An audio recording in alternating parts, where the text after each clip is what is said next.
From JBS Studios in Greater New York, this is the JBS News Update with Teisha Bader. I'm Teisha Bader with the JBS News Update for Tuesday, May the 8th, 2018. Israeli Prime Minister Benjamin Netanyahu met today with the leaders of Greece and Cyprus, Prime Minister Alexis Tsipras and President Nikos Anastasiades, respectively, for the annual Trilateral Summit, which began back in 2016. The leaders discussed regional cooperation, including a natural gas pipeline to bring supplies from Israel to Cyprus and Greece and beyond in Europe. Netanyahu said at the sit-down in the Cypriot capital of Nicosia that the three countries were making serious efforts towards constructing the pipeline. He also discussed the threat of Iran and its terror network spread around the world, and said Iran was deploying very dangerous weapons in Syria as part of a campaign to threaten Israel. Netanyahu flew back to Israel later this evening. Tomorrow, the prime minister heads to Moscow. The warnings from Netanyahu came just ahead of President Donald Trump's announcement today from the White House of the U.S. decision to withdraw from the Iran deal. In his remarks, Trump cited Prime Minister Netanyahu's recent reveal of secret documents attained by Israel, showing that Iran lied about its nuclear program. Last week, Israel published intelligence documents, long concealed by Iran, conclusively showing the Iranian regime and its history of pursuing nuclear weapons. The fact is, this was a horrible one-sided deal that should have never, ever been made. Therefore, I am announcing today that the United States will withdraw from the Iran nuclear deal. And President Trump will not attend the opening of the American embassy in Jerusalem next week. The White House said the president will be represented on May the 14th in Jerusalem by his daughter Ivanka and her husband Jared Kushner. Leading the U.S. delegation, Secretary of the Treasury Steve Mnuchin, Deputy Secretary of State John Sullivan, U.S. Representative for International Negotiations Jason Greenblatt, U.S. Ambassador to Israel David Friedman, Florida Governor Rick Scott, and Senator Lindsey Graham.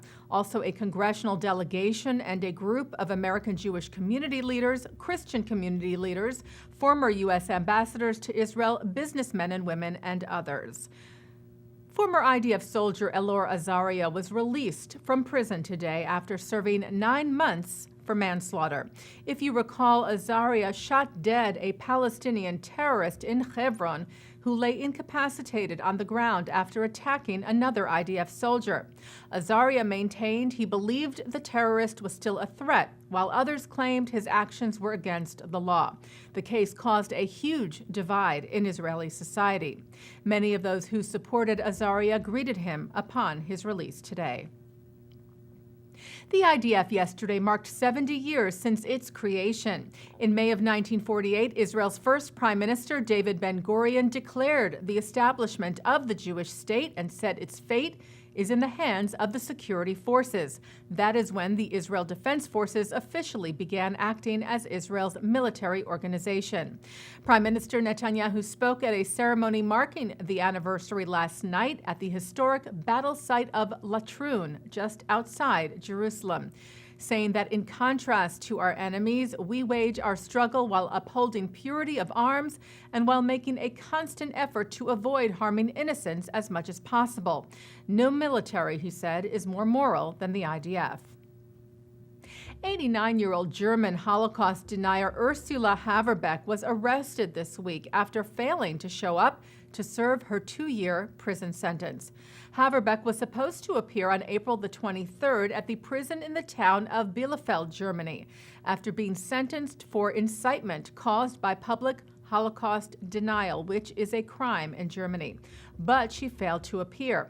Last week, prosecutors issued an order for police to locate and arrest Haverbeck, which they did yesterday, and sent her to begin her sentence. While anti-Israel protesters tried but failed to disrupt the Giro d'Italia race in Italy today. The first 3 stages of the race were held for the first time in Israel. The 4th stage was held today in Sicily, where Palestinian activists and their supporters demonstrated against the Israel Cycling Academy team at the starting line, holding anti-Israel signs and chanting anti-Israel slogans on the sidelines, and then ran onto the bike route, trying to block it. But local police armed with batons quickly removed the protesters. The Israeli team has been the target of the boycott, divestment, and sanctions movement over the last few months. BDS activists initially demanded the Israeli team not be allowed to compete in the race and also tried to prevent it from starting in Israel. Taking a look now at our programming for tonight on JBS for Tuesday, May the 8th at 7 o'clock, remarks from son of Hamas leader turned Mossad agent Mossab Hussein Yosef. At 7:30, a look back at the failure of the Oslo Accords with former PLO negotiator Hiba Husseini, former U.S. Ambassador to Israel Dan Kurtzer, and Professor Avraham Sella of Hebrew University. At 9, Mark Golub sits down with Bassem Eid, a Muslim Palestinian who founded a Palestinian human rights organization, that's on L'chaim.